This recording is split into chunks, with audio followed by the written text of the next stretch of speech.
إن الحمد لله نحمده ونستعينه ونستغفره ونعوذ بالله من شرور أنفسنا ومن سيئات أعمالنا من يهده الله فلا مضل له ومن يضلله فلا هادي له. قال الله تبارك وتعالى في كلامه المجيد والفرقان الحميد: أعوذ بالله من الشيطان الرجيم بسم الله الرحمن الرحيم. أولئك هم خير البرية. عن عرباض بن سائدة الأنصاري رضي الله تعالى عنه قال: قال رسول الله صلى الله عليه وسلم: إن الله اختارني واختار لي أصحابي. رواه الإمام الهمام الأحمد في مسنده. صدق الله العظيم وبلغنا رسوله النبي الأمي الكريم ونحن على ذلك لمن الشاهدين والشاكرين والحمد لله رب العالمین. یا الہی آج تو صدیق سا ایمان دے،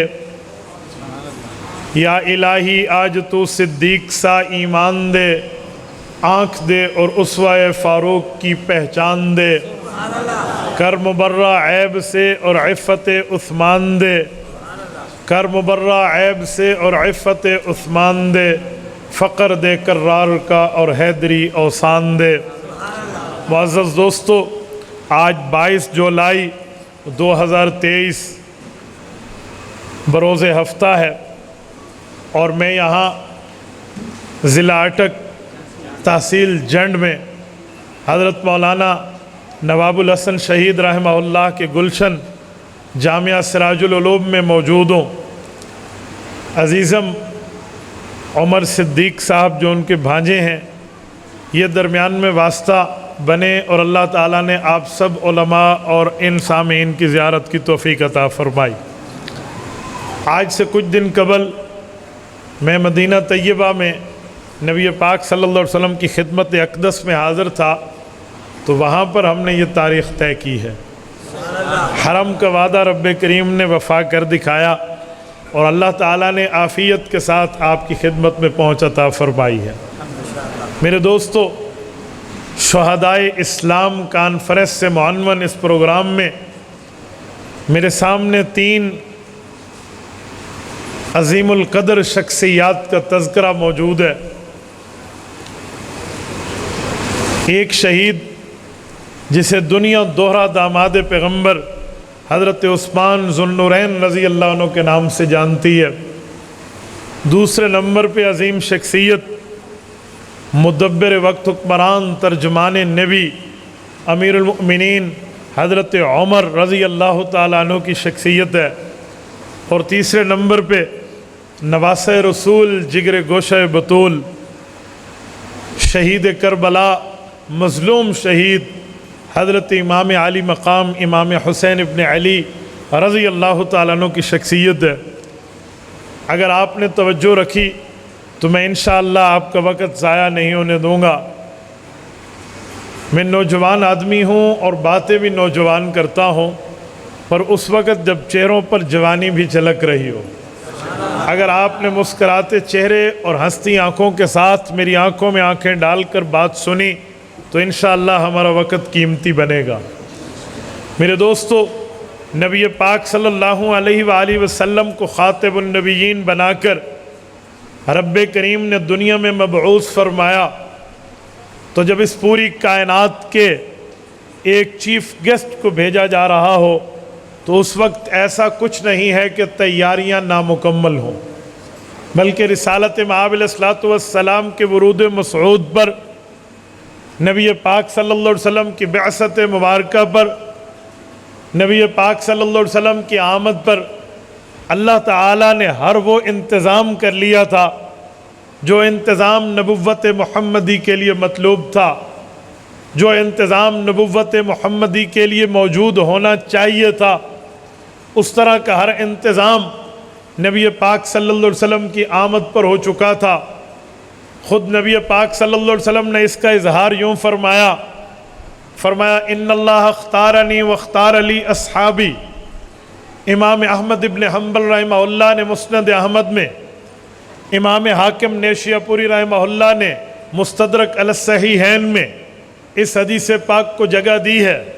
حضور پاک علیہ السلام نے فرمایا رب نے انبیاء کرام میں مجھے چنا اور میرے لیے میرے صحابہ کو چنا۔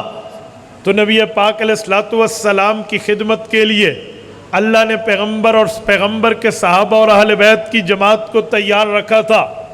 میرے دوستو، یہ وہ لوگ ہیں جنہوں نے نبی پاک صلی اللہ علیہ وآلہ وسلم کی آمد کے پیغام کو لے کر پوری دنیا میں حضور پاک کے پیغام کو یوں پہنچایا کہ اس کے راستے میں اگر یہاں پر اولاد رکاوٹ بنی، اولاد کو پس پشت ڈالا، ازواج رکاوٹ بنی، ازواج کو پس پشت ڈالا، دنیا کی مجبوریاں رکاوٹ بنی تو مجبوریوں کو پس پشت ڈالا، اپنی جوانی کو لگایا، اپنی صلاحیتوں کو لگایا، اپنی طاقت کو بروئے کار لائے، اپنے مال کو لگایا، اپنے اوقات کو قیمتی بنایا، اور دنیا کے چار دانگ عالم میں جہاں تک رسول اللہ کے لوگ پہنچ سکتے تھے انہوں نے نبی پاک صلی اللہ علیہ وسلم کا پیغام پہنچایا۔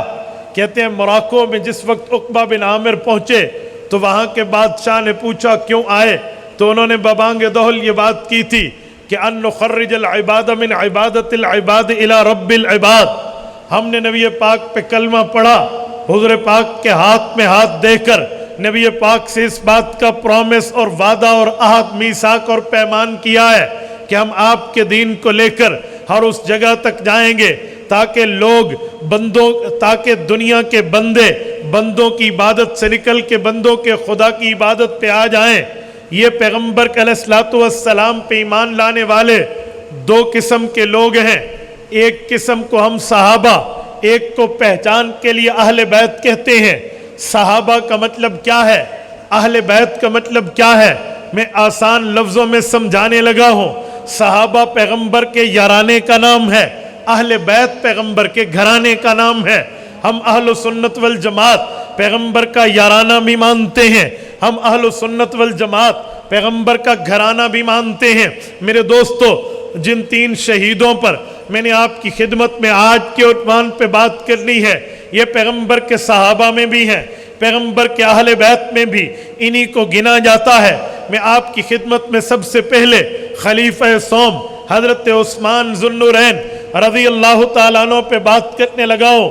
میرے دوستو، حضرت آدم علیہ السلام سے نبوت جاری ہے، نبی پاک صلی اللہ علیہ وسلم پر نبوت کا اختتام ہے۔ حضور پاک صلی اللہ علیہ وسلم کو رب کریم نے ختم نبوت کے تاج سے تاج ور کر کے، ختم نبوت کے تمغے رسول اللہ کے کندھوں پہ سجا کے حضور پاک علیہ السلام کو انبیاء کرام میں آخری نبی بنا کر بھیجا کہ حضور پاک کے بعد نیا نبی پیدا نہیں ہوگا، نبی پاک کے بعد ایسا نبی نہیں آئے گا جس کی آمد سے انبیاء کی تعداد بڑھ جائے۔ حضور پاک یوں خاتم النبیین بن کے آ گئے تو نبی پاک صلی اللہ علیہ وسلم کے دور تک حضرت رسول اللہ سے پہلے جتنے انبیاء آئے ہیں کسی نبی کے ساتھ یہ معاملہ نہیں ہوا کہ اس نبی کی دو بیٹیاں کسی فرد کے یک بعد دیگرے بیویاں بنی ہوں، یا میں یوں کہوں اس پوری انسانیت میں کسی نبی کی امت میں تمام امم کو اکٹھا کر لیں، کسی امت میں کسی نبی کے صحابی کو یہ شرف، یہ عزت، یہ مقام، یہ مرتبہ، یہ رتبہ، یہ حیثیت، یہ ویلیو حاصل نہیں ہے کہ وہ ایک نبی کا دوہرا داماد ہے، یک بعد دیگرے سے دو نبیوں کی بیٹیاں ملی ہیں۔ اگر اس پوری کائنات میں اس شرف میں وحید العصر والزمان الى یوم القیامہ ہے تو وہ حضرت عثمان ذو النورین کی ذات ہے۔ حضرت عثمان ذو النورین وہ ہیں جس کو ایک نبی کی دو بیٹیاں ملی ہیں۔ میرے پاک پیغمبر کا فرمان امام ابو الحسین بیہقی رحمہ اللہ نے سنن بیہقی میں ذکر فرمایا ہے، فرمایا ما تزوجت من بناتی ولا زوجت من نسائی الا باذن جاء به جبرائیل او کما قال علیہ السلام۔ رسالت میں آپ نے واضح فرمایا اگر بیوی کا رشتہ مجھے ملا ہے یا بیٹیوں کا رشتہ میں نے دیا ہے، اللہ کے حکم سے رشتہ لیا ہے یا اللہ کے حکم سے رشتہ دیا۔ میں کہتا ہوں رسول اللہ صلی اللہ علیہ وسلم کی بنات طیبات طاہرات تو 4 ہیں، حضرت زینب بھی ہیں، حضرت رقیہ بھی ہیں، ام کلثوم بھی ہیں، حضرت فاطمہ بھی ہیں رضی اللہ تعالی عنہن۔ یہ چاروں پیغمبر کی بیٹیاں، یہ چاروں ان کے رگوں میں پیغمبر کا خون دوڑتا ہے، یہ رسول اللہ کی نسل ہیں، رسول اللہ کی لخت جگر نور نظر ہیں، نبی پاک صلی اللہ علیہ وسلم کی بیٹیاں ہیں۔ حضور پاک علیہ السلام کی پہلی بیٹی حضرت سیدہ زینب کبریٰ ابو العاص لقیط بن ربیع الاموی رضی اللہ عنہ کو ملی ہے۔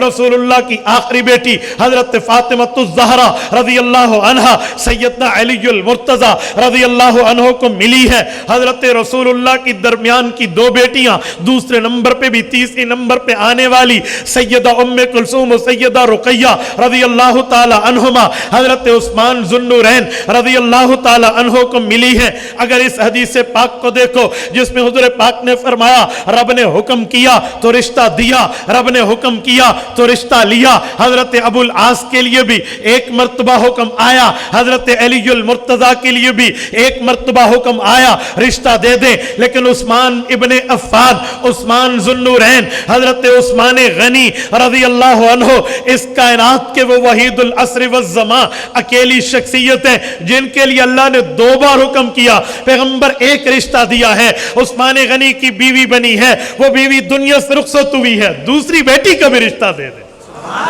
میرے دوستو دنیا میں ایک جگہ رشتہ دے دیں تو لوگ تنگ ہو جاتے ہیں، پھر دنیا کو بتاتے پھرتے ہیں اس بچے کو تو چھوڑو، اس بندے کو تو چھوڑو، اس خاندان برادری اور فیملی میں بھی رشتہ نہ دینا۔ ہم اس لوگوں کو جانتے ہیں، ان کے اخلاق سے واقف، ان کی عادات سے واقف، ان کے اتوار کے واقف، ان کے شب و روز سے واقف، لیل و نہار سے واقف، ان کے بود و باش سے واقف، ان کی لیونگ سٹائل سے واقف، یہ رہتے کیسے ہیں، انہوں نے میری بچی کے ساتھ اچھا نہیں کیا، تم لوگ اپنی بچیوں کا مستقبل برباد نہ کرنا، ان کے فیوچر کو برباد نہ کرنا، داؤ پہ نہ لگانا، اس خاندان میں رشتہ نہ دینا، یہ لوگ ٹھیک نہیں ہیں۔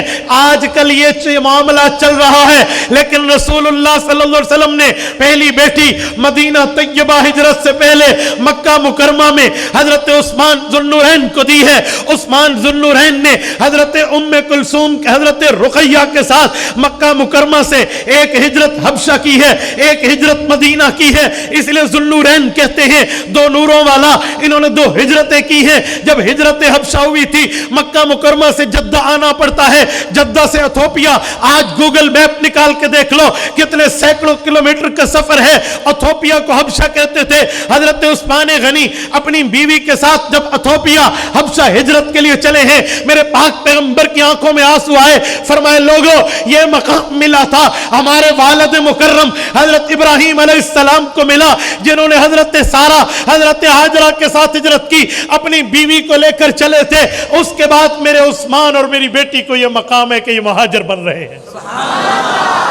وہاں ایتھوپیا کا سفر وہ بحری جہاز یوں باخرہ جدیدہ نہیں تھا جیسے آج کل ہر قسم کی سہولت میسر ہے، وہاں راستے متعین ہیں، وہاں کی لہریں تکلیف نہیں دیتی، وہاں کمرے اے سی والے کمرے موجود ہیں، اوپر گھومنے کے لیے پوری ترتیبیں موجود ہیں، آج کل کے سمندری جہازوں کے اندر سوئمنگ پول موجود ہیں۔ اس وقت تو کشتی ہوتی تھی، چپو کے ساتھ چلایا جاتا تھا، سینکڑوں کلومیٹر دور سفر کیا۔ جو لوگ سمندری ماحول سے واقف ہیں کبھی ان ملاحوں سے جا کے پوچھو کہ سمندر میں ایسی ہوائیں چلتی ہیں جو انسان کی ہیلتھ، انسان کے جسم، انسان کی صحت پر ڈائریکٹلی اٹیک کرتی ہے، اس پہ صحت بندے کی متاثر ہو جاتی ہے۔ حضرت عثمان ذو النورین اپنی اہلیہ کے ساتھ سفر جانے کا بھی کرتے ہیں، وہاں سے واپسی مدینہ میں آنے کا بھی کرتے ہیں۔ اس دوران حضرت رقیہ بیمار ہوئی، رسول اللہ کی لخت جگر مدینہ طیبہ آئیں، تقریباً 5 سے 6 ماہ حضور پاک کے ساتھ گزارے۔ اس دوران حضرت رقیہ نے بتایا ہوگا میرے ہسبینڈ، میرے شوہر، میرے خاوند عثمان ذو النورین کا میرے ساتھ بیہیویئر کیسا ہے، تعلق کیسا ہے، معاملہ کیسا ہے، میرے ساتھ نباہ کیسا ہے۔ حضور پاک علیہ السلام کو اپنے والد کو سب کچھ بتایا ہوگا۔ 6 ماہ گزار کے بدر کی فتح کے تیسرے دن حضرت رقیہ دنیا سے گئی۔ حضرت عثمان غنی مغموم ہوتے تھے، مغموم بیٹھتے تھے۔ حضور پاک نے چہرہ شناسی کی، جسے کہتے ہیں فیس ریڈنگ، آنکھیں پڑھی، آئیز ریڈنگ. حضرت عثمان کے غم کو سمجھا.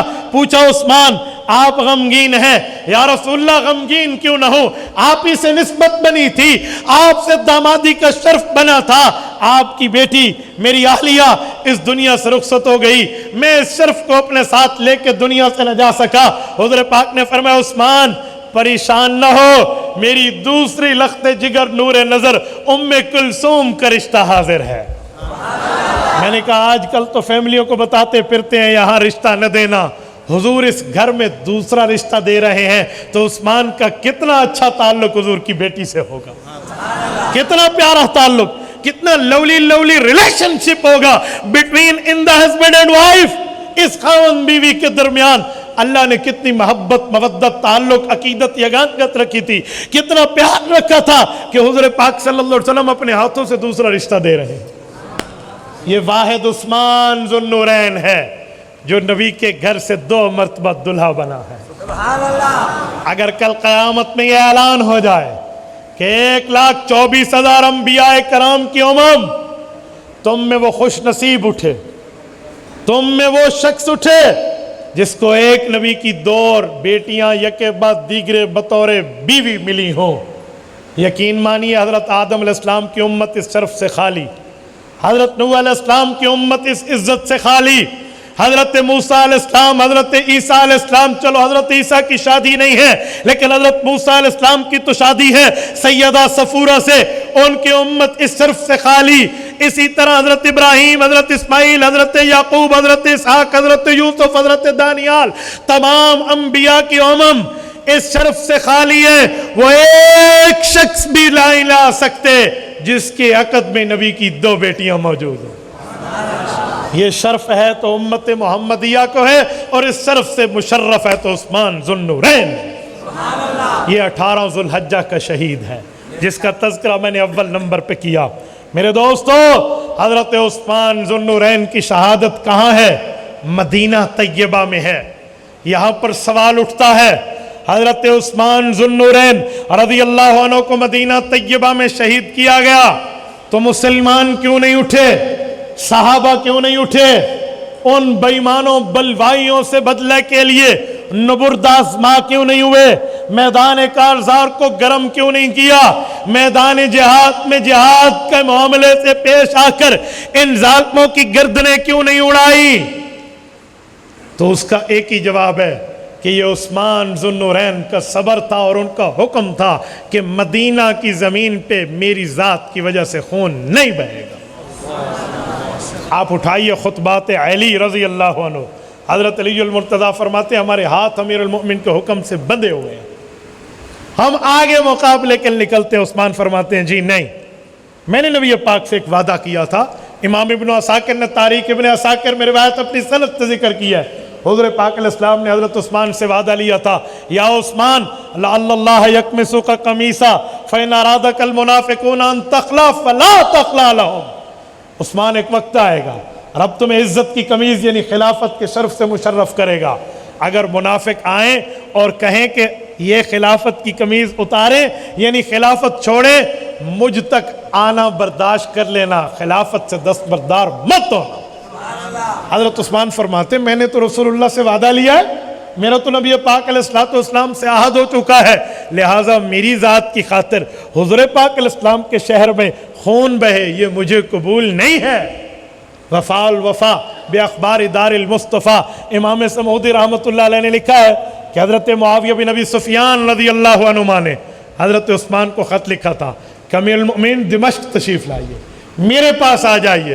تو انہوں نے فرمایا تھا معاویہ آپ کی دعوت کا احترام اپنی جگہ، لیکن لا احجر جوار رسول اللہ، میں نبوت کا پڑوسی ہوں، حضور سے دور نہیں ہونا چاہتا، میں حضور کا پڑوس نہیں چھوڑ سکتا. حضرت عثمان ذو النورین نے شہادت قبول کی ہے، اور حضرت عثمان ذو النورین کی مظلومانہ شہادت ہے.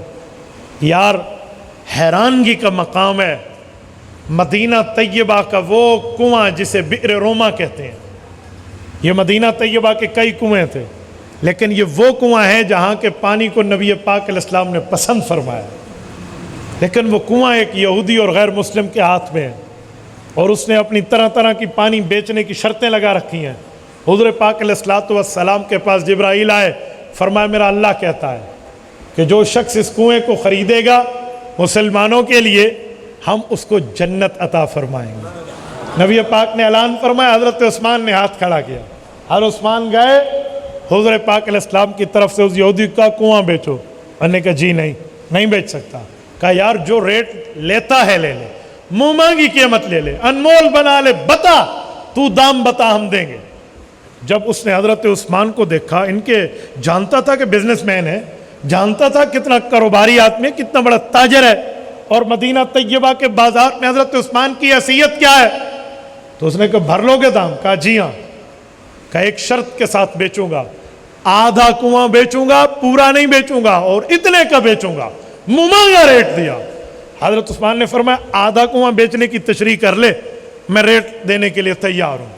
انہوں نے کہا آدھے کا مطلب یہ ہے اتنی بڑی قیمت لگا کے تو لے رہا ہے تو ایک دن تو پانی بیچے گا، ایک دن میں بیچوں گا۔ حضرت عثمان نے کہا جی اوکے ٹھیک ہو گیا، ایک دن ہم بیچیں گے، ایک دن تو بیچنا۔ اس نے سمجھا یہ بھی بیچنے کے لیے لے رہا ہے کہ میری ڈیمانڈ جو بڑھ گئی، یہ لوگ پانی کے لیے آتے ہیں۔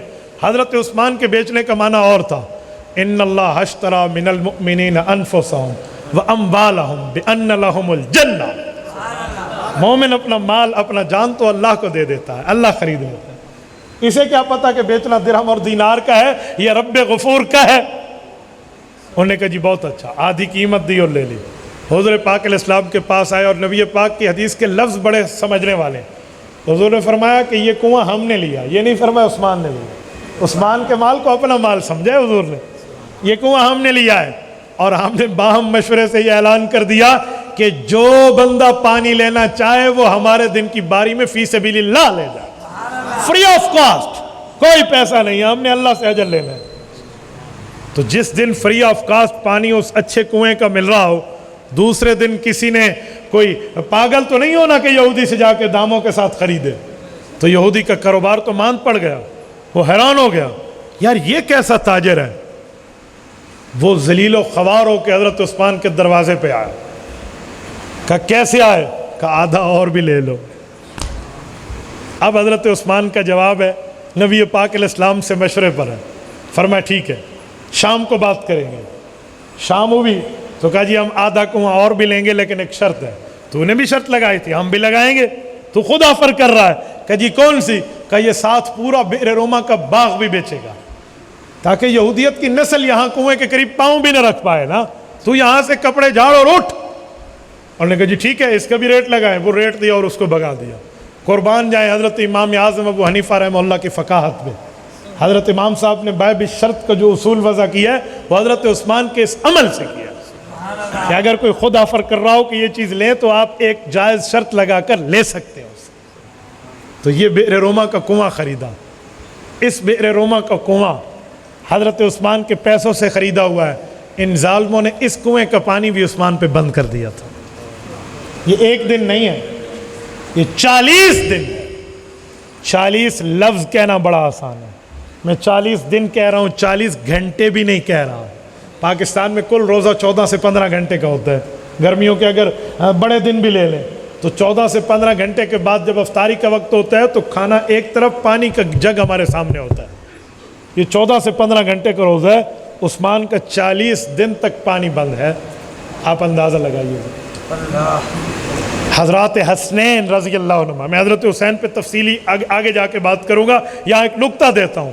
حضرت علی المرتضیٰ نے پہرہ داروں میں اپنے شہزادوں کو حضرت عثمان کے دروازے پہ ٹھہرایا تھا۔ تو جو حضرت حسین نے 3 دن پیاس برداشت کی ہے نا میدان کربلا میں، آپ کو پتہ ہے کیسے عثمان سے 40 دن کی پیاس کا سبق پڑھا ہے، وہاں سنایا ہے۔ حضرت حسین نے یہاں سبق پڑھا تھا، وہاں سنایا تھا۔ ادھر ایجوکیشن ہے، ادھر پریزنٹیشن ہے، یہاں پڑھ کے وہاں سنایا ہے حضرت حسین رضی اللہ عنہ نے۔ اور حضرت امام حسن تو زخمی ہوئے ہیں حضرت عثمان غنی کو بچاتے بچاتے۔ آپ کہیں گے کیسے؟ آپ اٹھائیے امام ابن کثیر رحمۃ اللہ علیہ کو، حضور پاک علیہ الصلوۃ والسلام کے اس شہزادے حضرت عثمان نے سب کو کہا آپ گھر چلے جاؤ، بس مجھے چھوڑ دیں، میں جانوں میرا اللہ جانے۔ جن ظالموں نے جو کچھ کرنا ہے جہنم کمانی ہے کمانے دیں، میرا نبی پاک سے وعدہ پورا ہو رہا ہے۔ جب سارے چلے گئے تو امام حسن نہیں گئے، وہ قرآن کریم کا مصحف اور نسخہ لے کر تلاوت کے لیے حضرت عثمان کے گھر کے کونے میں بیٹھ گئے کہ بابا نے بٹھایا ہے نا تو پیرا دینا ہے، چلو اس حساب سے بیٹھ جاؤ۔ حضرت حسن بیٹھے ہیں وہاں پر، پتہ ہے کیوں بیٹھے ہیں؟ اتنی حج کہاں سے تھی، اتنا پیار کہاں سے تھا؟ میں ایک جملہ سمجھانے کے لیے کہتا ہوں، کوئی کسی کے گھر زیادہ جائے نا، لوگ کہتے ہیں خالہ جی کا گھر ہے، خالہ جی کا گھر سمجھو گے، خالہ کے گھر کو اپنا گھر سمجھو گے۔ حضرت عثمان کا گھر حضرت حسن کی خالہ جی کا گھر تھا، ڈبل خالہ جی کا گھر تھا۔ حضرت فاطمہ کی بڑی بہن حضرت رقیہ بھی یہیں، حضرت فاطمہ کی بڑی بہن حضرت ام کلثوم بھی اسی گھر میں بیائی گئی تھی، تو خالہ جی کا ہی گھر تھا نا۔ تو حضرت حسن وہاں بیٹھے ہیں، لیکن حضرت عثمان ذو النورین رضی اللہ عنہ شہید ہوئے ہیں 18 ذو الحج کو۔ میرے دوستو یہ مظلومانہ شہادت ہے۔ اس مظلومانہ شہادت کے بعد جو تلوار اور خون کی ندیاں اس امت میں چلی ہیں وہ پھر نہیں رک پائیں، پھر وہ نہیں رک پائیں۔ تو سیدنا عثمان ذو النورین رضی اللہ تعالیٰ عنہ کو میں کہاں تک خراج عقیدت پیش کروں؟ میں ایک ہی جملے میں بات پوری کرتا ہوں۔ یہ وہ شخص ہے جب شہادت پا رہا ہے تو اس کی گردن سے نکلنے والا خون وہ مبارک خون ہے جو تلاوت کرتے ہوئے قرآن سامنے موجود تھا، فَسَيَكْفِيكَهُمُ اللَّهُ وَهُوَ السَّمِيعُ الْعَلِيمُ کی آیت کے اوپر وہ خون پڑ گیا۔ ہمارے حضرات فرماتے ہیں کہ کل قیامت میں ہر شہید کی شہادت کی گواہی اس کے مقام شہادت سے آئے گی۔ عثمان وہ مبارک شہید ہے، اس کی شہادت کی گواہی اللہ کا قرآن۔ تو میں نے اسی شارٹ الفاظ میں حضرت عثمان ذو النورین کو مختصر علی بالکل شارٹلی خراج عقیدت پیش کیا ہے۔ آئیے آج کے عنوان کے دوسرے نمبر پہ حضرت امیر المؤمنین ترجمان نبی مکین گنبد خضرا حضرت عمر فاروق رضی اللہ عنہ۔ عمر فاروق کون ہے؟ اسلام پر 40ویں نمبر کے مسلمان اور خلیفہ دوم، نبوت کا 5واں سال حضرت عمر اسلام لائے، 40 کا فیگر پورا ہوا۔ حضور پاک علیہ السلام نے دعا مانگی تھی نا، حدیث پاک مسند احمد میں بھی ہے، اللہم اعز الاسلام باحب ہذین الرجلین، اللہ ان دو یعنی ابو جہل اور عمر میں جو تمہیں پیارا ہے وہ اسلام کی عزت کی خاطر دے دے۔ عمر آئے، ابو جہل نہیں آیا، کیوں؟ حضور نے تو اس کی ہدایت کے لیے بھی دعا مانگی تھی، ابو جہل کا نام لے کر مانگے، بائی نیم پریئر، باقاعدہ نام سے دعا ہو رہی ہے، پھر بھی ابو جہل کو ہدایت نہیں مل رہی۔ عمر فاروق رضی اللہ عنہ ہدایت سے محتدا بن کے تشریف لے آئے ہیں۔ وجہ کئی وجوہات ہیں، ہمارے حضرات نے اس پر کئی عنوانات لکھے، میں 2-4 وجوہات سمجھانے کے لیے قریب الاذہان آپ کی دماغ کو کرنے کے لیے ایک جملہ کہنے لگا ہوں۔ جتنی غیرت اسلام کے لیے مطلوب تھی نا، وہ غیرت ابو جہل میں نہیں تھی، وہ غیرت حضرت عمر میں تھی، اور اس غیرت کا اظہار رسول اللہ صلی اللہ علیہ وسلم نے خود فرمایا۔ وہ کہیں گے کیسے؟ معراج سے رسول اللہ واپس تشریف لائے، حضرت عمر فاروق حضور پاک کے قدموں میں ہے، یا رسول اللہ فرمائیے کیا ہوا؟ حضرت عمر رضی اللہ عنہ کو حضور پاک نے وہ بات بتائی جو حضرت عمر سے ریلیٹڈ تھی کہ عمر مجھے جنت میں بہت سے محلات دکھائے گئے، ایک محل آپ کا بھی دکھایا گیا، اس میں بتایا گیا کہ آپ کی اہلیہ موجود ہے، جنت کی حور، بڑا خوبصورت گھر تھا عمر تیرا، میرا جی چاہتا تھا میں اس گھر کے اندر جا کر وزٹ کروں لیکن نہیں گیا۔ حضرت عمر نے سر اٹھایا کہ یا رسول اللہ آپ کیوں تشریف نہیں لے گئے؟ کہا عمر مجھے تیری دینی غیرت کا احساس ہے۔ جی ہاں، جتنی غیرت مطلوب تھی اسلام کے لیے وہ عمر میں تھی، ابو جہل میں نہیں تھی۔ نمبر 2، غیرت کے بعد جرت، بہادری، دلیری، نڈر ہونا، شجاع ہونا، یہ اسلام میں بڑا مطلوب ہے۔ بزدلوں کو اسلام سپورٹ کیا کرے گا؟ اسلام تو دل مانگتا ہے، دلدار مانگتا ہے، اسلام تو وفادار مانگتا ہے، اسلام تو غیرت مند مانگتا ہے۔ آپ کہیں گے وہ کیسے؟ ایک دن قبل دار الندوہ میں میٹنگ ہوتی ہے کفار کی اسمبلی ہال میں، ہمیں نبوت کا سر چاہیے. وَإِذْ يَمْكُرُ بِكَ الَّذِينَ كَفَرُوا لِيُثْبِتُوكَ أَوْ يَقْتُلُوكَ أَوْ يُخْرِجُوكَ. یہ قرآن منظر پیش کرتا ہے. کہا جلا وطن کرے, کہا جہاں جائے گا یہ بندہ وہی کام کرے گا حضور کے لیے. کہا گرفتار کرے, کہا ایک نہ ایک دن تو رہائی ہونی ہے. کیا کر رہے ہو؟ شیخ نجدی کی شکل میں شیطان بیٹھا ہے نا. کہا جی آپ ان کو قتل ہی کرا دیں. کہا جی بہت اچھا. کون جائے گا مارنے؟ ابو جہل, عتبہ, عتیبہ, شیبہ, ربیہ, امیہ بن خلف, بڑے بڑے سور مائے قریش بیٹھے ہوئے ہیں, بڑے بڑے لیڈرز بیٹھے ہیں. کون جائے گا؟ سب کی ٹانگیں کانپ گئی. کسی میں اس جرت کا اظہار نہیں ہے کہ وہ رسول اللہ کے فیس ٹو فیس ہو سکے. کون جائے گا؟ تو سب کی نظریں یوں چلتی چلتی چلتی امیر المؤمنین حضرت عمر, جو ابھی ایمان بھی نہیں لائے, انہی کے یار ہیں ابھی تو, ان پہ پڑ گئی کہ عمر ابن خطاب یہ تو ہی کر سکتا ہے. یہ اللہ نے پریکٹیکلی عملی طور پہ سب کافروں سے منوایا کہ تم بزدل ہو, بہادر یہ ہے. یہ پریکٹیکلی اپروو کروایا گیا, سب نے مانا ہے. بات طے ہو گئی ہے کہ یہ بہادر ہے. اتنے 100 اونٹ کا لالچ دیا, انعام کی بات دے کر جائیں آپ سر لے کر آئے. میں کہتا ہوں جب عمر نکلے تھے نا تلوار لے کر سر لینے, تقدیر بھی مسکرا رہی تھی کہ عمر تو سر لینے نہیں سر دینے جا رہا ہے. میرے دوستو, حضرت عمر آئے ہیں نا, اور سر لینا کیا سر دے کر گئے. حضرت حمزہ کی روایت ہے کہ میں گھر میں موجود تھا دار ارقم میں, جب عمر آئے اطلاع ہو گئی تھی تو میں نے عرض کیا رسول اللہ میں پہلوان ہوں آپ کا چچا. عمر میں تو ہم عمر ہے نا, صحابہ باندھی کا دودھ وہیں دونوں نے پیا ہوا ہے, تو اس میں رضائی بھائی بھی اگرچہ چچا اور بھتیجا کا رشتہ ہے. کہ یا رسول اللہ میں جاؤں گا, میں نپٹوں گا, یہ کیسے آ رہا. حضور پاک علیہ السلام نے فرمایا چاچا جان اب آپ کا کام نہیں ہے, آپ پیچھے ٹھہرے, اب میں اس کو استقبال کروں گا. تو جب حضرت عمر آئے تو حضور پاک علیہ السلام نے سینے پہ ہاتھ مار کے فرمایا عمر ابھی بھی وہ وقت نہیں آیا کہ تو اللہ سے ڈر جا. بس وہ تلوار پھر قدموں میں تھی اور کلمہ پڑھ لیا. میرے دوستو, میری بات کا مطلب ابو جہل نہیں ہے, عمر ہے ہدایت پہ اس دعا میں. کیوں؟ یہ بات طے تھی کہ یہ سب بزدل ہیں, بہادر ہے تو عمر ہے.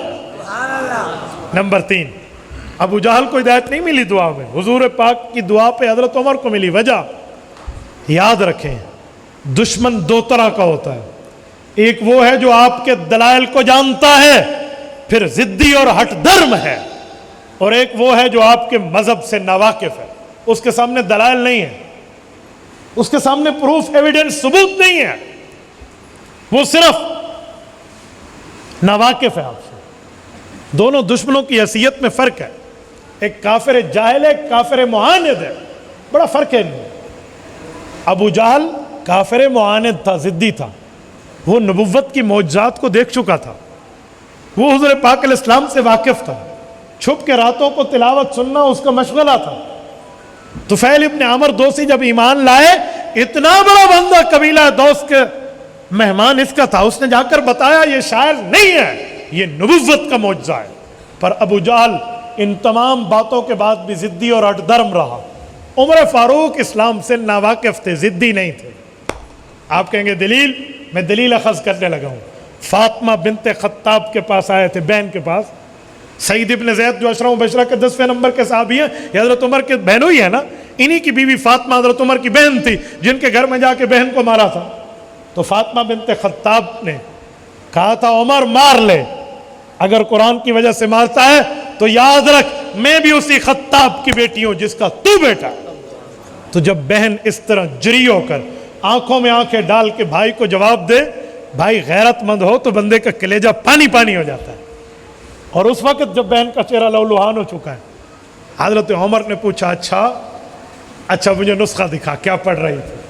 بہن نے کہا جی نہیں, حکم تو لا یمسو الا المطہرون کا ہے, غسل چاہیے, تو ناپاک ہے اس وقت. غسل کیا اور جب پڑھا طٰہٰ ما انزلنا علیک القرآن لتشقیٰ, پہلا لفظ پڑھا اور بدل گیا معاملہ. کیوں؟ یہ لفظ بتا رہا ہے ما انزلنا علیک القرآن لتشقیٰ, اے نبی ہم نے آپ پر قرآن اس لیے نازل تھوڑی کی ہے کہ آپ ان کی ہدایت کی وجہ سے اپنی جان مشقت میں ڈال دیں. تو عمر نے سوچا اوہو, اس شخص کے اوپر تو اللہ کا حکم اتنا وہ نہیں ہے جتنا دن رات یہ ہماری ہدایت کے لیے دوڑ رہے ہیں. انہوں نے تو اپنی جان کو ہمارے لیے کھپا ڈالا ہے. اللہ اکبر. اور پھر پڑھتے گئے انی اللہ لا الہ الا انا فاعبدنی تک پڑھا. توحید سمجھ آئی اور فرمایا مجھے بھی لے جاؤ. حضور پاک کے پاس ایمان لائے. میری بات کا مطلب یہ ضدی نہیں تھے, عنادی نہیں تھے, معاند نہیں تھے, حق درم نہیں تھے, دشمن تھے تو ناواقف تھے. جب قرآن سے واقف ہوئے رب نے ان کی واقفیت پر اسلام عطا کیا. تو ضدی معاند حق درم اور ہوتا ہے, اور ناواقف کو جب واقفیت ملتی ہے تو معاملہ اور ہوتا ہے. یہ عمر ایمان لائے. حضور پاک علیہ السلام نماز کی تیاری میں ہے کہ یا رسول اللہ کیا ہو رہا ہے؟ کہ عمر 5واں سال ہے, آج نبوت کو پورا ہو رہا ہے. ہم جب عبادت کرتے ہیں تو تیری قوم ہمیں کھلے عام کعبہ میں عبادت نہیں کرنے دیتی, ہم یہاں کرتے ہیں چھپ کے, محفوظ جگہ, سیونگ ایریا ڈھونڈ کے. کہ یا رسول اللہ ان سب نے مجھے اپنے میں اپنا باپ بہادر مانا ہے. یہ میں پنجابی میں کوئی اے تے میرے تھلے لگے ہوئے نے, یہ میرے سامنے نکلے گئے, ان کی جرت. کہا میں آگے چلتا ہوں. حضور پاک علیہ السلام آپ ان صحابہ کو میرے پیچھے بھیجیے, آج چھپ کے نہیں آج کھل کے کعبے میں عبادت ہوگی. کتنی بڑی کفر کی اتھارٹی کو چیلنج کرنا ہے, یہ عمر فاروق نے کیا ہے. اور یہی کافر جو اس انتظار میں بیٹھے ہیں یوں آنکھیں لگائے ہوئے, جسے قرآن کہے کانما یغشا علیہ من الموت, وہ منظر بنایا ہوا, کب سر آئے گا, کب سر آئے گا, کب قتل کر کے لائے گا. آج انہی کو پیغام ہو رہا ہے, اور ایک کافر ہو منظر بدل گیا, جی بدل گیا. کہ تم چاہتے ہو تمہارے بچوں پہ یتیمی کا داغ لگے اور لوگ تمہاری اولادوں کو تانا دے کر کہیں اے تمہارا بھی کوئی باپ ہوا کرتا تھا, آؤ پھر میرا راستہ روکو. ہاں ہاں تمہاری بیویوں کو کوئی تانا دیتے ہوئے کہے اب تیری عدت پوری, اب تو میرے نکاح میں آ جا, تو بیوہ ہے, تم بیویوں کو بیوہ کرانا چاہتے ہو, آؤ عمر کی تلوار کا مقابلہ کر لو. اب یہ کافر چوہوں کی طرح بلوں میں گھسے ہوئے ہیں, اور حضور اور حضور پاک کا لشکر کعبے میں کھلے عام عبادت کر رہا ہے. یہ بیت اللہ کی فتح مکہ تو 8ویں ہجری میں اپنی جگہ, لیکن نبوی دور میں ہجرت سے پہلے اگر کعبۃ اللہ کا در فتح کیا ہے تو وہ عمر ابن خطاب نے کیا. چلو بات آئی تو میں اس جملے کو بھی پورا کر دوں. اسلام اور اسلام سے پہلے سجدہ گاہ کی جو طرف رہی ہے وہ کل 2 ہے, یا بیت اللہ ہے یا بیت المقدس ہے. ہمارے پاکستان میں شمال سائڈ, یا ادھر سجدہ کیا جا رہا یا ادھر. حضور پاک کی خواہش تھی تو رب نے فرمایا فَلَنُوَلِّيَنَّكَ قِبْلَةً تَرْضَاهَا, آپ کو پسندیدہ قبلہ دیا جا رہا ہے. حضور پاک کو یہ ملا. تو 2 قبلے ہیں نا. پورے انبیاء کی امم نے ادھر منہ کر کے نمازیں پڑھی ہیں. حضور نے بھی کچھ عرصہ 17 مہینے کہتے ہیں ہجرت کے بعد بھی ادھر منہ کر کے نماز پڑھی ہے. بعد میں یہ ہوا. تو یہ دونوں قبلوں کا فاتح ہے تو عمر ابن خطاب. اس قبلے کا بھی فاتح عمر ہے, اس قبلے کا بھی فاتح عمر ہے. اپنے دور خلافت میں حضرت عمر بیت المقدس گئے ہیں نا, اسلم غلام کو ساتھ لے کر گئے. باری باری سواری بدل لی جا رہی ہے, ایک ہی سواری ہے. کچھ وقت یہ پیدل چلتے ہیں اور غلام سواری پر ہے. اب یہ اوپر بیٹھے ہیں تو غلام نے مہار پکڑی ہوئی ہے, اور وہ یہودی عیسائی تورات انجیل کے نسخے ہاتھ میں لیے ہوئے. ذالک مثلہم فی التوراۃ و مثلہم فی الانجیل. عمر فاروق کی نشانیوں کو اپنی کتابوں سے اسٹڈی کر رہے ہیں کہ جو آ رہا ہے کیا یہ وہی ہے جس کی بشارت حضرت موسیٰ نے تورات میں, حضرت عیسیٰ نے انجیل میں دی ہے. اور ان نشانیوں میں پہلی نشانی ان کو یوں ملی کہ جس وقت عمر فاروق بیت المقدس میں انٹر ہوئے ہیں, اتفاق سے باری سواری پہ بیٹھنے کی غلام کی تھی, مہار پکڑنے کی باری امیر المؤمنین کی تھی. اور اس وقت اسلم نے کہا بھی امیر المؤمنین اب تو دشمن سامنے ہے, اب تو مجھے مہار پکڑنے دیں. کہا عمر کا انصاف کیسا رہے گا, تو وہاں بیٹھ, تیری باری چل رہی ہے, دنیا عدالت میں تیرا نام رہے گا, فاروق تیرے نام سے اسلام رہے گا۔ پہلی نشانیاں پوری، پھر شکل میں باقی نشانیاں، پھر ایسے نشانیاں پوری ہوتی گئیں۔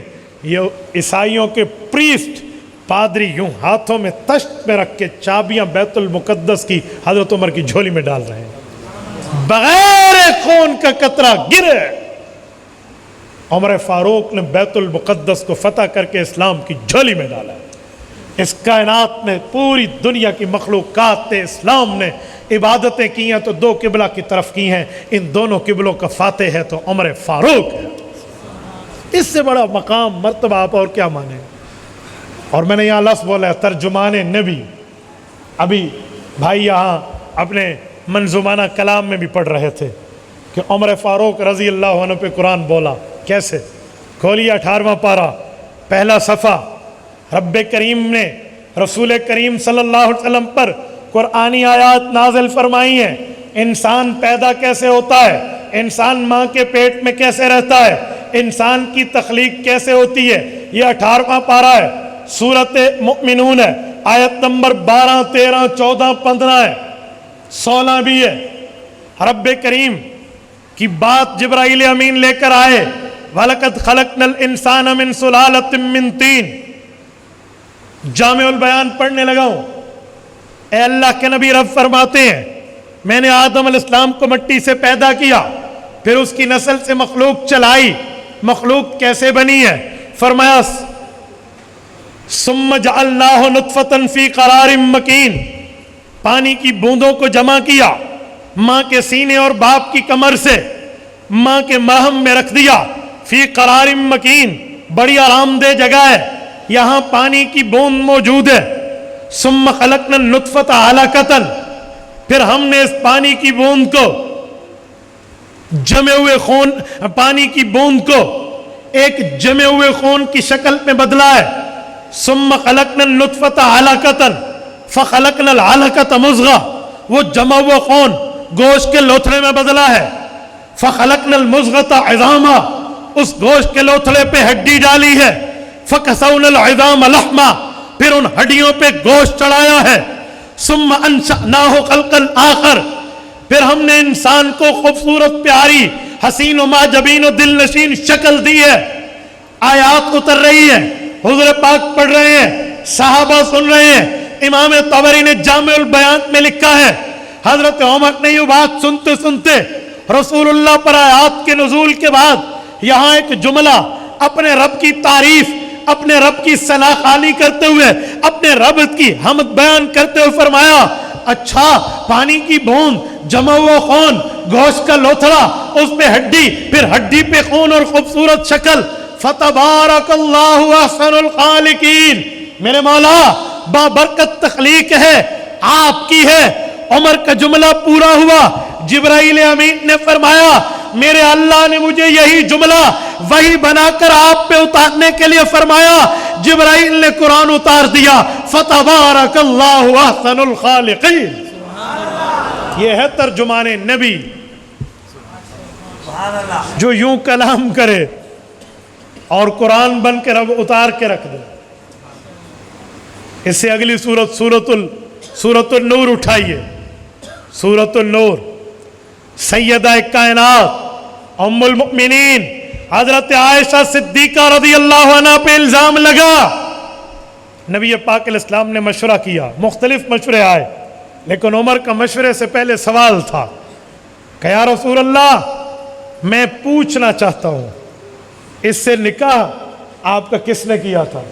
کہا جی اللہ نے۔ کہ جو اللہ آپ پر پلیت مکھی نہیں بیٹھنے دیتا وہ آپ کے بستر پہ غلیظ عورت بھی نہیں آنے دے گا۔ ہو گیا مشورہ، اور لفظ بولا ہے سبحانک ھذا بہتان عظیم۔ امام سیوطی کی کتف الثمر فی موافقات عمر اٹھا، حضرت عمر کی زبان سے لفظ نکلا، مشورہ کمپلیٹ ہوا۔ نبی پاک علیہ السلام حضرت ابو بکر صدیق کے گھر گئے، پوچھا عائشہ میری کہاں ہے؟ فرمائے جب سے آئی ہے اس کمرے میں بیٹھ کے رو رہی ہے۔ حضور پاک حضرت عائشہ کے پاس گئے، یا عائشہ ان کنتی الممتی فتوبی اللہ، عائشہ اگر کوئی غلطی ہوئی تو توبہ کر لے، میں تیرے لیے اللہ سے معافی مانگوں گا۔ اماں فرماتی ہے میرے اوپر اس سے بڑھ کے غم والا لمحہ نہیں آیا، میں کہہ نہیں سکتی تھی کہ یا رسول اللہ میں اس معاملے میں بری ہوں، میں مثال دینا چاہتی تو میری زبان اٹک جاتی۔ میں یوں کہنے لگی کہ میری مثال تو حضرت یعقوب جیسی ہے، جنہوں نے اپنے حزن اور اپنے غم کو اللہ کے حوالے کیا تھا۔ اماں فرماتی ہے میرے اوپر غم کے پہاڑ ٹوٹے، میرے ذہن سے یعقوب علیہ السلام کا نام نکل گیا۔ میں نے عرض کیا یا رسول اللہ میری مثال تو حضرت یوسف کے ابا والی ہے، یہ فیلنگز ہے، یہ احساس ہے، یا رسول اللہ میں اپنا معاملہ اللہ کے حوالے کر دی۔ بس یہی وقت ہے کہ رسول اللہ پر آیات اتری ہے، الخبیثات للخبیثین کا اعلان ہوتا ہے دشمن عائشہ کے لیے، والطیبات للطیبین کا اعلان ہوتا ہے اما عائشہ کی تطہیر کے لیے، پھر الزام کی برات آتی ہے، اور رب قرآن میں فرماتا ہے سبحانک ھذا بہتان عظیم، اللہ پاک ہے اور یہ بہتان ہے۔ یہ وہی الفاظ تھے جو عمر فاروق نے حضور کے مشورے میں ادا کیے۔ میرے دوستو یہ عمر ہے جس کی زبان پہ رب بولتا ہے، کیوں؟ اعلان تھا نا، لو کان بعدی نبی لکان عمر، جامع ترمذی جلد 2 باب المناقب، حضرت عبداللہ ابن عمر کی مرفوع روایت موجود ہے۔ حضور پاک علیہ السلام کا اعلان تھا کہ میرے بعد اگر نبوت جاری ہوتی تو عمر فاروق کا سر اس مبارک تھا کہ اس کے سر پہ نبوت کا تاج، اس کے کندھوں پہ نبوت کے تمغے سجتے، لیکن انا آخر الانبیاء، حضور نے فرمایا میرے بعد نبوت نہیں ہے، تو نبی پاک صلی اللہ علیہ وآلہ وسلم کے بعد نبوت نہیں تھی، تو بس عمر فاروق رضی اللہ عنہ کی چہرے پر زبان پر رب پھر بھی بول رہا ہے۔ قیامت کا میدان ہوگا، رسول اللہ کی کرسی بھی ہوگی، عمر فاروق کی بھی ہوگی، بس فرق یہ ہے وہاں مہر نبوت ہوگی، یہاں مہر عدل ہوگا۔ تو یہ تو ایسے بولتا ہے، یہ عمر ہے، اور اس کی شہادت 1 محرم الحرام سن 24 ہجری کو ہے۔ یہ میرے گفتگو کے دوسرے نمبر کا عنوان تھا۔ میں یہاں پر ان کی شہادت پر بھی ایک جملہ کہتا ہوں۔ ابو لولو مجوسی ایرانی حضرت عمر فاروق کا قاتل ہے، ایک خصوصی آرڈر کے ذریعے چند دنوں کے لیے اسے بلوایا گیا، ورنہ حرم میں مجوسی کا کیا کام کہ بھائی یہ کمہار ہے، یہ بڑائی ہے، لکڑی کا کام جانتا ہے، یہ سکھائے گا یہاں پر۔ اور وہ یہاں آیا تو اس نے اپنے کانٹے نکالنا شروع کر دیے، کہ جی میں خنجر بنا سکتا ہوں، زہر بجا تلوار بنا سکتا ہوں، زہر بجی۔ امیر المومنین گزرے تو فرمایا کہ مجھے بھی ایک خنجر ایسا بنا دو، تو یہ ہاتھ مار کے چہرے پہ کہنے لگا ایسا خنجر بنا دوں گا دنیا یاد رکھے گی۔ حضرت عمر بھی فیس ریڈنگ کرنا، آئیز ریڈنگ کرنا جانتے تھے نا، تو صحابہ کو فرمایا کہ اس نے مجھے قتل کی دھمکی دی ہے۔ فرمایا امیر المومنین اس کا کام تو پورا اور نہ کر دیں، کہا بھی اس نے جرم نہیں کیا تو جرم کی سزا کیسے ملے گی؟ یہ ہے انصاف۔ آج کسی وڈیرے کو کسی سے خوف ہو جائے نا، وہ اس کی نسلیں اجاڑ کے رکھ دیتا ہے، اور یہ 22 لاکھ مربع میل کا بلا شرکت غیر حکمران ہے حضرت عمر رضی اللہ عنہ۔ وہی ہوا، وہ ظالم کمر پیچھے آیا اور نماز میں آیا، کیوں؟ کفر جانتا تھا، عمر کے سامنے آ کے وار نہیں ہو سکتا، نماز میں آیا اور خنجر مارے۔ اور حضرت عمر جس صورت پر ایمان لائے تھے نا سن کے سورت طٰہٰ، اتفاق سے وہی صورت نماز میں پڑھ رہے تھے، سورت طٰہٰ کی تلاوت ہے، اور اس نے خنجر کے وار کیے ہیں، ایک نہیں متعدد کیے ہیں، اتنے وار کیے کہ اس وقت جب حضرت عمر کو دودھ پلایا گیا تو یوں حضرت عمر کا دودھ اس انتڑیوں سے نکل آتا تھا، یوں ہاتھ پکڑا پیچھے صف میں حضرت عبد الرحمن بن عوف کا، اور نماز کے لیے خلیفہ بنا دیا۔ نماز مکمل ہوئی، اب صف سے 2 بندے نکلے، ایک حضرت عبد الرحمن بن عوف، حضرت عمر تو ویسے امام تھے، اور ایک کوئی ظالم۔ صحابہ نے پیچھے سے آگے بڑھ کے صف مکمل کر لی، یہ ہے کأنہم بنیان مرصوص، ایسی اپنی صف مضبوط رکھی، یہ خنجر مار کے واپس نکلنا چاہتا ہے، اسے نکلنے محمد کی جماعت نہیں دیتی صلی اللہ علیہ وسلم، یہ نکلنا چاہتا ہے نہیں۔ 7 بندوں کو اس نے یہاں زخمی کیا، آخر میں خود پہ وار کر کے خودکشی کر کے حرام موت مر گیا۔ بعد میں بتایا گیا تو فزت برب الکعبہ، میں اللہ کے رب، کعبے کے رب کی قسم کھا کر، اللہ کی قسم کھا کے کہتا ہوں میں دنیا سے کامیاب جا رہا ہوں کہ میرا قاتل کون ہے، وہ ہے جو نبوت کا دشمن ہے۔ اور پھر حضرت عمر نے اپنے بیٹے کو بھیج کے حضرت اماں عائشہ سے اپنے لیے مکین گنبد خضرا میں اس مکان کی اجازت مانگی، اور وہ جگہ مل گئی، وہ اجازت مل گئی، اور حضرت عمر کی قبر مبارک یہاں بنی۔ حضرت عمر اس دوران 2 دعائیں مانگتے تھے، اللہ نے دعائیں 2 سنی، قبول 4 کی۔ اللہم ارزقنی شہادۃ فی سبیلک واجعل قبری و موتی فی بلد حبیبک صلی اللہ علیہ وسلم، میرے مولا مجھے شہادت کی موت دے، حضور کے شہر میں میری قبر اور میری موت دے۔ مانگتے اللہ نے سے 2 مانگے، لیکن 2 دل میں تھی تو رب نے ان کو بھی مانگا۔ شہادت کی موت بھی ملی، حضور کے شہر میں بھی ملی، مصلی رسول پہ بھی ملی، قبر گنبد خضرا میں بھی۔ کیا مقام اور مرتبہ مانگو گے؟ میں نے کہا حضرت عثمان پر بات کرتے ہوئے کہ ان کی شہادت کی گواہی، مقام شہادت وہ قرآن ہے وہ دے گا، عمر فاروق کی شہادت کی گواہی مصلی رسول دے گا۔ میرے دوستو، حضرت عمر رضی اللہ عنہ دنیا سے رخصت ہے، 1 محرم، یہ 27 ذوالحجہ کو وار لگا ہے، 27، 28، 29 ذوالحجہ بیمار رہے، 1 کو دنیا سے تشریف لے گئے اور تدفین ہوئی اور جنازہ ہوا۔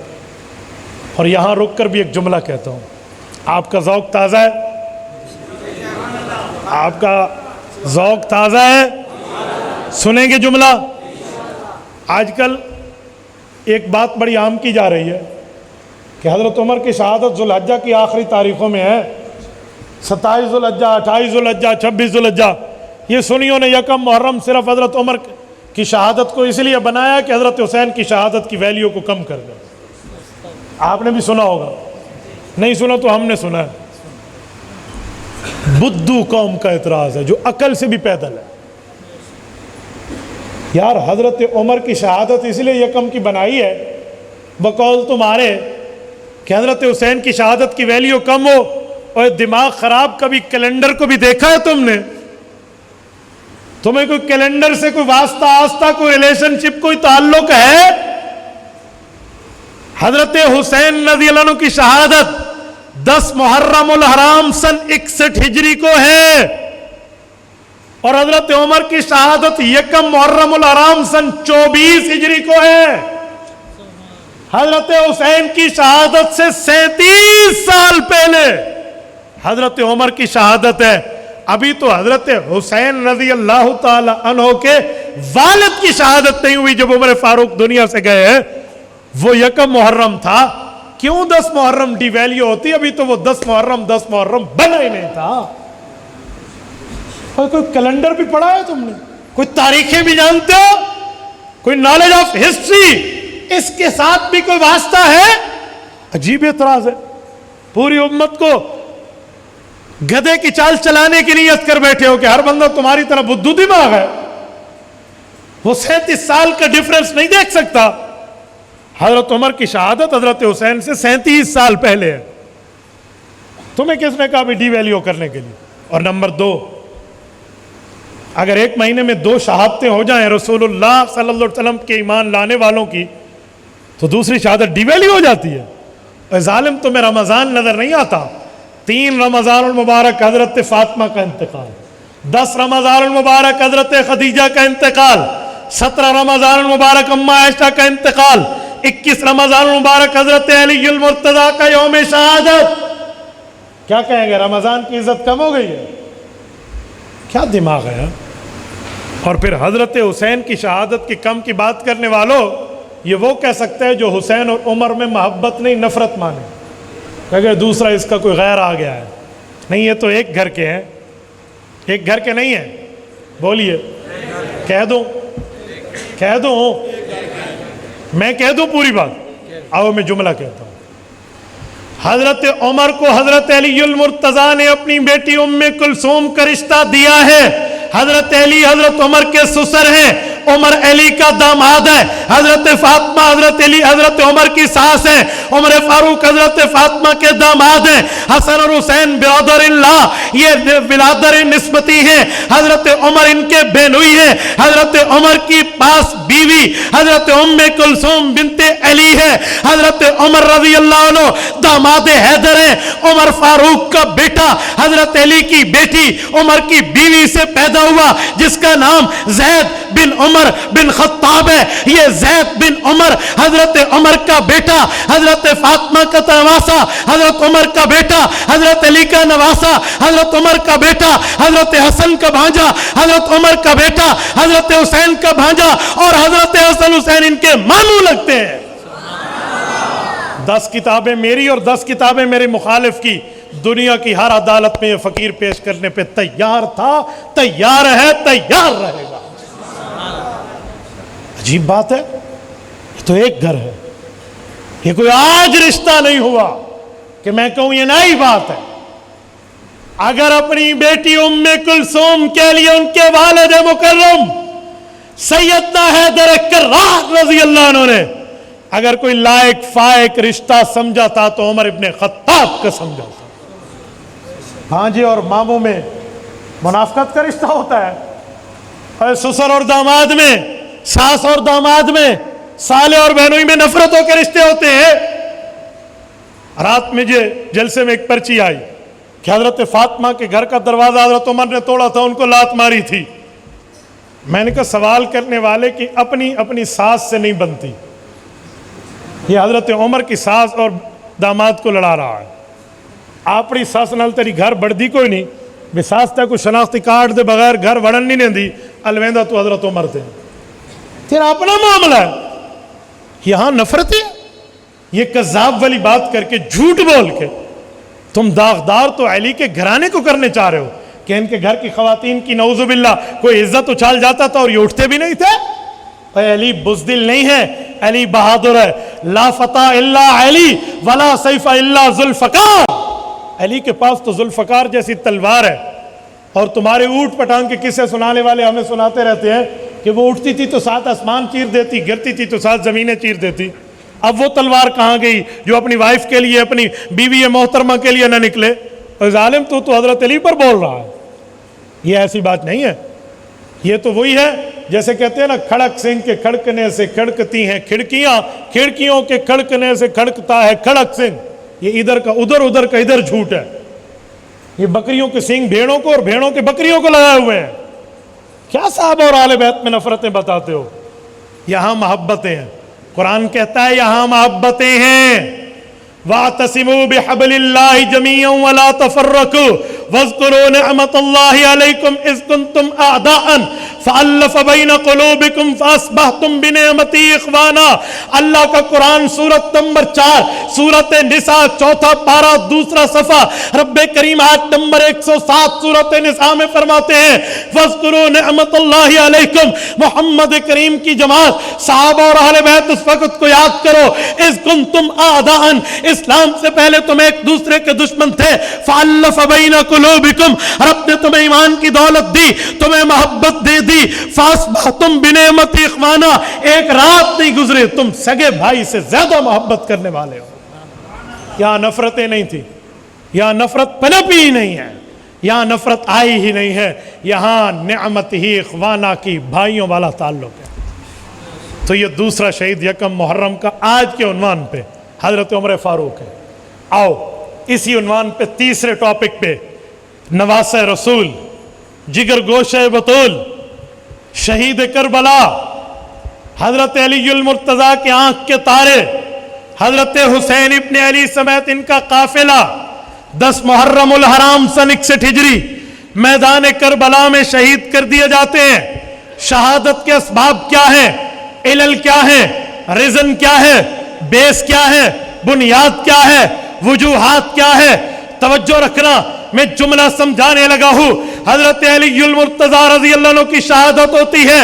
حضرت علی المرتضیٰ کی شہادت کے بعد جن لوگوں نے علی علی کہہ کے حضرت علی کی محبت کا دم بھرا تھا، ان کے دل میں اہل بیت کی ظاہری محبت تھی لیکن صحابہ کی نفرت تھی۔ ان لوگوں نے یہ کچھ اور شوشہ رچانا تھا۔ حضرت حسن رضی اللہ عنہ اس شوشے پہ مطلع ہوئے۔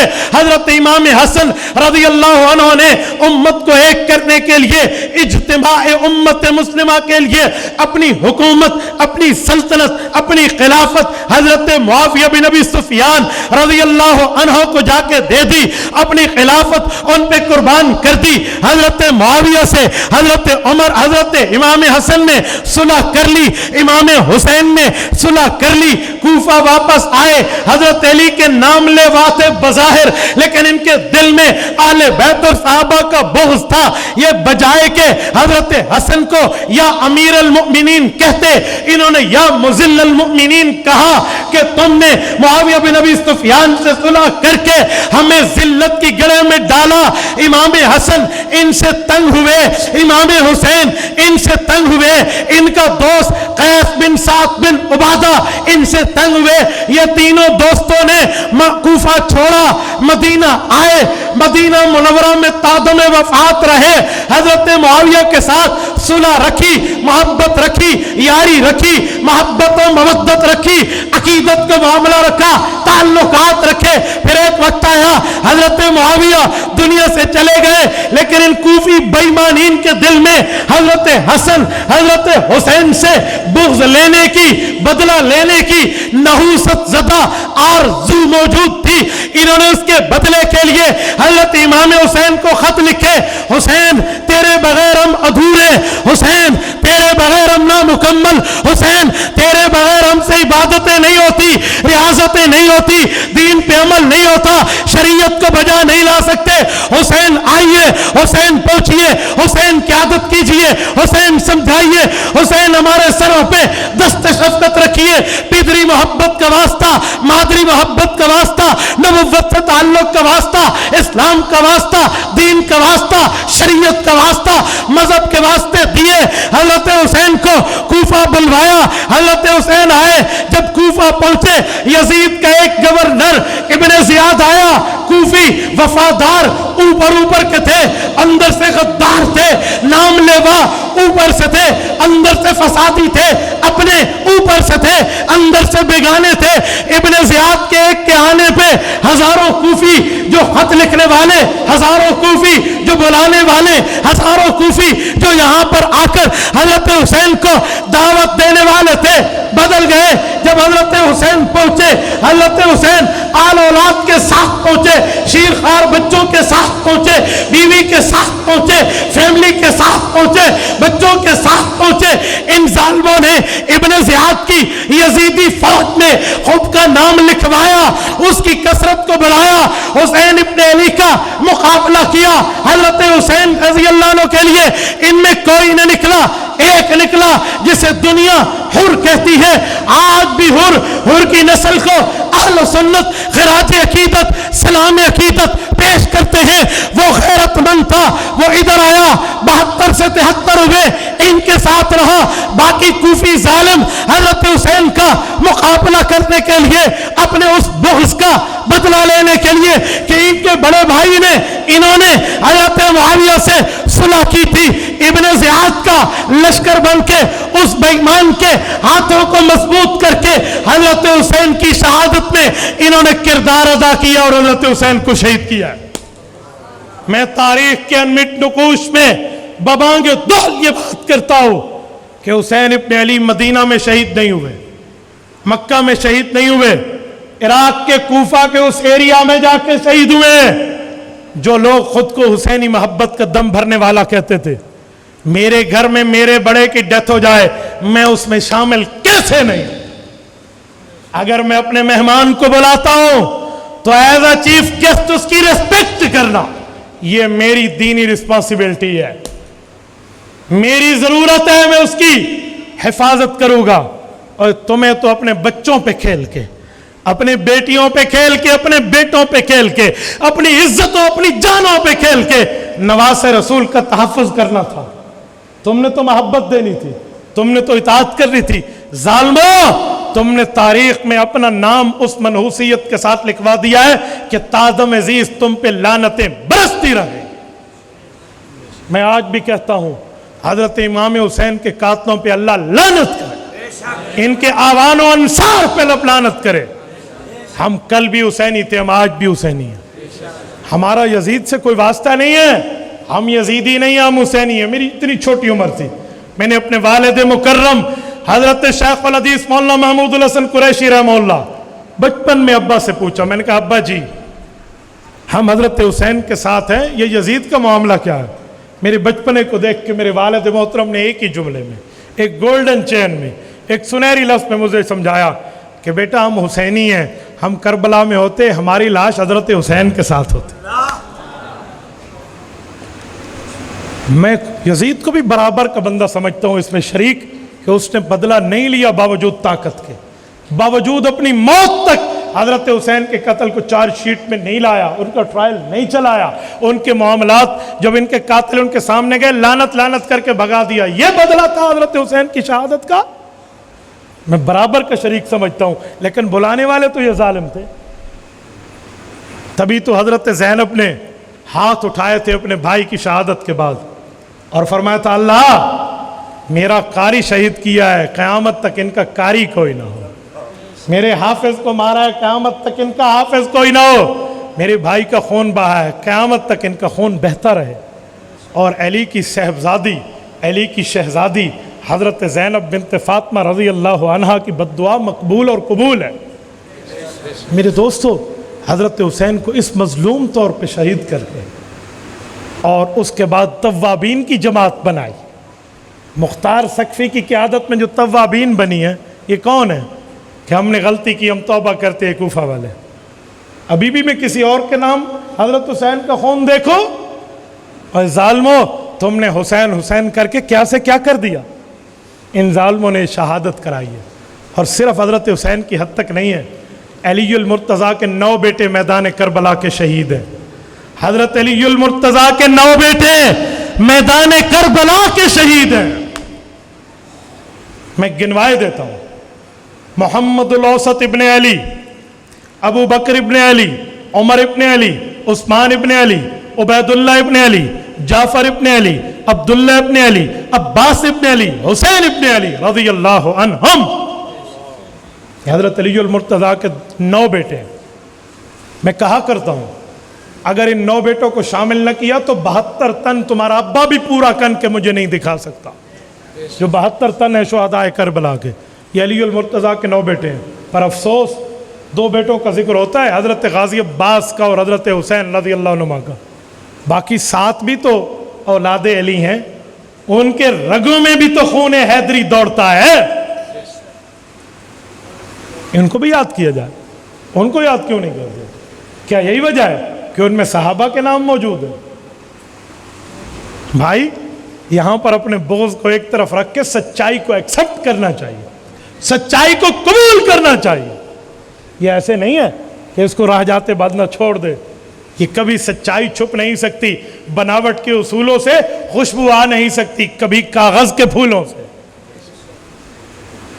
تو یہ شہادت 10 محرم الحرام سن 61 ہجری کے، میری دعا ہے ہمارے آج کے تینوں عناوین پر ایک ایک شہید کی قبر پہ اللہ کروڑوں اربوں خربوں رحمتیں نازل فرمائے، اللہ تعالی ہمیں ان کے نقش قدم پہ چلائے۔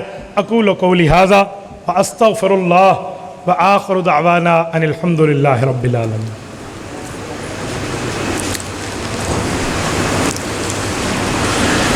یہ سوال ہے کہ قائد جمعیت حضرت مولانا فضل الرحمان دامت برکاتہم نے اپنی سیاست میں اسلام کے لیے کیا کیا ہے؟ مولانا کہتے ہیں، لوگ کہتے ہیں مولانا اسلام کے لیے نہیں اسلام آباد کے لیے سیاست کرتے ہیں۔ حضرت مولانا فضل الرحمان دامت برکاتہم امت مسلمہ کے قائد ہیں۔ ملک پاکستان میں 6 لاکھ علماء کرام کے امام ہیں۔ ملک پاکستان میں کوئی ایسا عالم نہیں ہے جسے دنیا شیخ الحدیث کہے اور وہ مولانا کا مخالف ہے۔ کوئی ایک مفتی نہیں ہے جس کی 4 بندے فتویٰ مانے اور وہ مولانا کا مخالف ہو۔ کوئی ایک خانقاہ کا پیر طریقت نہیں ہے جو حضرت مولانا کا مخالف ہو۔ پاکستان کے تمام علماء ان کا نام وضو کر کے لیتے ہیں، ہاتھ باندھ کے ان کی قیادت کو تسلیم کر کے ان کے پیچھے ٹھہرے ہیں۔ تو اسلام کی ان کے لیے، اسلام میں ان کے لیے کئی خدمات ہیں۔ سب سے پہلی خدمت کی بات کرتا ہوں، یہ جو آپ اور ہم ایڈنٹی کارڈ بنانے کے لیے جاتے ہیں نادرہ میں، اور وہاں پر ہم سے ہمارا ریلیجن، یہ جو مذہب پوچھا جاتا ہے، یہ جمعیت علماء اسلام کے مرہون منت پوچھا جاتا ہے۔ اور آج کے دن میں سویڈن کے سفیر کو پاکستان سے جلا وطن مولانا کی ایک کال نے کرایا ہے۔ آج کے دن آپ کیا بات کرتے ہیں؟ اگر دنیا میں کسی نے اقدام پاکستان میں کیا تو اس کے پیچھے حضرت مولانا کی طاقت ہے۔ کیا بات آپ کر رہے ہیں؟ کہ جو قادیانیوں کو غیر مسلم اقلیت قرار دلوایا ہے، اس میں باقی مسالک کے علماء کے ساتھ ساتھ مفتی محمود رحمۃ اللہ کا کردار فراموش نہیں کیا جا سکتا۔ تو جمعیت علماء کی محنت ہے، آپ کس بنیاد پہ کہتے ہیں؟ جو سود کے خاتمے کے لیے یہ پورا بل بنا اور مفتی تقی عثمانی دامت برکاتہم کی قیادت میں کمیٹی قائم ہوئی، اور نیشنل بینک اور ہمارے وہ جو بینک کا دوسرا کیا کہتے ہیں اس کو، اسٹیٹ بینک، اس کی اپیلوں کو سپریم کورٹ سے واپس کرایا ہے کہ سود کے حق میں تم نہ بولو۔ یہ مولانا کی محنت ہے، لیکن حصہ بقدر جسہ جتنے ہمارے ایم این اے ہیں اتنا ہم وہاں بولیں گے۔ آپ نے ہمیں 13 ایم این اے دیے ہیں تو ہم وہی جا کر بات کریں گے۔ آپ نے 2/3 میجارٹی کسی اور کو دی ہے تو بات ان کی مانی جائے گی۔ ہم اتنی آواز بولیں گے جتنی بولتے ہیں۔ آپ ہمیں چاقو دیں اور کہیں جا جنگل کاٹ کے آ جا، سبحان اللہ۔ آپ ہمیں پورے آلات دیں، ہم جنگل کاٹ کے دکھاتے ہیں کہ کٹتا کیسے ہے۔ دوسری بات کہ مولانا نے اسلام آباد کا بات مانی ہے، اسلام کی نہیں مانی، یہ ایک جملہ ہے۔ میں اس جملے کو پاؤں کی ٹھوکر سے اڑانا ایسے جانتا ہوں جیسے چٹیل میدان میں فٹ بال کو کک ماری جاتی ہے۔ اسلام آباد جائیں گے تو اسلام کی خدمت ہوگی نا۔ اسلام آباد جو نہیں جائیں گے، اسلام کی خدمت ہم اسٹرکٹلی طور پہ کیسے کر سکتے ہیں؟ ہم حکومتی لیول پہ کیسے کر سکتے ہیں؟ اگر مولانا اسلام آباد کی محنت کر رہا ہے تو جو باقی بیٹھے ہیں وہ امام کعبہ بننے کے لیے بیٹھے ہوئے ہیں، وہ امام مسجد نبوی بننے کی محنت کر رہے ہیں۔ یہ کوئی بات ہے یار؟ 1980 میں حضرت مفتی محمود رحمہ اللہ، 14 اکتوبر 1980 کا انتقال ہے، اور مولانا کو آج سیاست میں آئے ہوئے 40 سال ہو گئے ہیں، آج تک اسلام آباد میں اس شخص کا ذاتی گھر نہیں ہے۔ اس نے کوئی کرپشن کی ہے وہاں بیٹھ کے؟ جرت تھی اگر کسی میں تو اس مرد درویش پہ کوئی 1 روپے کی کرپشن ثابت کر کے دکھاتا۔ یہ جو ابھی تباہی گورنمنٹ سے اللہ تعالیٰ نے آپ کی اور ہماری جان چھڑائی ہے، میرے صوبے میں تو 10 سال ان کی حکومت رہی، تو ہوتی جرت تو کسی عدالت میں ان کے خلاف پروف لاتے نا، کہاں تھا؟ صرف جلسوں کی حد تک باتیں اور کچھ بھی نہیں ہے۔ حضرت مولانا فضل الرحمان صاحب کے لیے ہماری دعا ہے، اللہ ان کو سلامت با کرامت رکھے، جزاکم اللہ تعالی۔